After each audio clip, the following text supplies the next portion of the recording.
কাজী শাহ মোফাজ্জল হোসেন কাইকোবাদ সাহেবের পক্ষ থেকে দৌলতপুরের বিশিষ্ট ব্যবসায়ী আমাদের বিএনপি সাবেক নেতা জনাব আনিসুর রহমান খান 10,000 টাকা অনুদান দিবেন ওনাকে।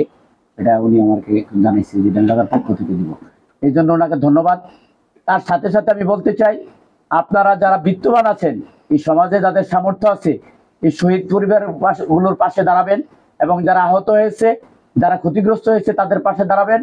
এবং দাদা আজকে এই পরিবারগুলোর জন্য গত 3 দিন আগে মুরাদনগর বড় মাদ্রাসায় মিলাদের আয়োজন করেছেন এবং গতকালকে প্রত্যেকটি মসজিদে দোয়া পড়িয়েছেন। দাদা সার্বক্ষণিকভাবে খোঁজখবর নিচ্ছেন।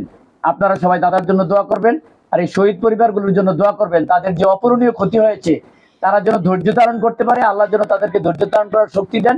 এবং আপনারা এই ফসল আমরা ভোগ করব, আন্দোলনের এই ফসল ওনারা কিন্তু কতটুকু ভোগ করবে আল্লাহ জানে, কিন্তু আমরা ভোগ করব।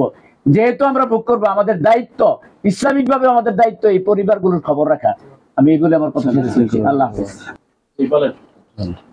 আমি অসহায় করছি, আমার কাকু সাহেবে আমার অনুদান দিছে 50,000 টাকা, 60,000 টাকা দিতে। আমি ওনার জন্য 5 ওয়াক্ত নামাজ পড়ি। আমি সবসময় আল্লাহর কাছে আমি সবসময় দোয়া করি এনে দেশে আনতে পারে, আমার সামনে যে সবসময় আমার পাশে দাঁড়াইতে পারে। আল্লাহ দেশে এই তৌফিক দান করে। আমিন।